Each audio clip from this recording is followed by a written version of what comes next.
Hi mga mare, magandang araw. For today's video ay samahan nyo na naman nga ako sa kaganapan ko dito sa bahay. Ayan nga, nagpakulo lang nga pala ako nitong nabili kong konting kaninang baboy. Bale malambot na yan mga mare, kaya ilalagay ko na nga itong mga gulay. Bale nagsiniga nga ako ngayon dahil matagal na nga rin hindi nakakatikim ng sinabawan. Sa pangpalasa naman, depende naman nga sa atin mga mare. Ang paasim naman, ginamit ko nga lang itong mga maring kamyas. Dagdag nga pala ako ng patis kasi medyo matabang at naglagay na nga rin ako nitong siling haba. Namiss nga rin namin talaga yung sinabawan dahil nga matagal na nga kami hindi nakakapagluto nito dahil sa sobrang mahal nga ng kaninang baboy. So ayan, dahil luto na nga yan mga mare, fast forward tayo. Nandito na nga pala ako sa lababo para nga makapaghugas ng mga pinagkainan at saka yung pinagamitan namin itong kaninang umaga. Mas okay kasi kapag iiwanan ko dito yung lababo na malinis na at wala nang ang kalat. Ang nga talaga yung trabaho natin kapag full time nanay nga tayo. Lahat ng gawain dito sa bahay ay puro nga sa atin. Napakahina nga ng tulo ng tubig dito, hindi na naman nga naayos itong mga mare, kaya pag wala ngang pasok yung mga bata ipapaayos ko nga dito sa kasama ko. Grabe, dito nga lang talaga ako natatagalan mga mare kapag maghuhugas na.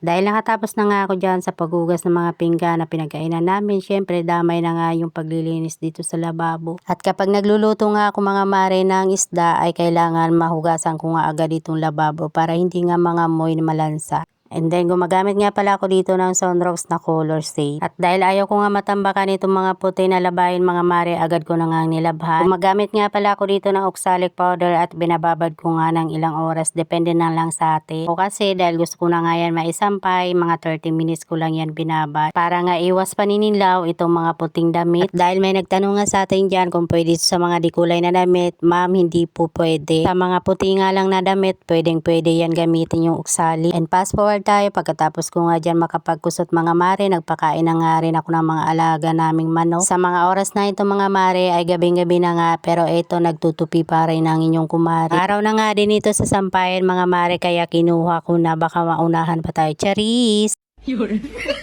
Napos ko nga talaga dyan mga mare yung pagtutupi para wala na ngang isipin. Kinabukasan na naman ay panibagong araw na naman tayo, panibagong gawain na naman. Lalo na't maaga nga gumigising kami kasi may pasok nga yung mga bata. Pagkatapos ko nga dyan pala makapagtupi lahat ay inalagay ko na nga rin dito sa basket para nga mailagay sa kanya-kanyang damitan namin. Dahil nakapagtupi na nga tayo dyan mga mare, eto kinuha ko na nga pala yung alkansyahan natin para malagyan ko na nga rin. Dahil eto nga lang pala yung extra money natin mga mare, ayan magsisave tayo isang 20 pesos ito mga mare. At manifesting din mga mare na sana mapuno ko rin ito. Kapag nagapaghulog na nga ako dito mga mare ay isi-shade ko nga lang yan. So ayun lang ang buong ganap. See you in my next vlog.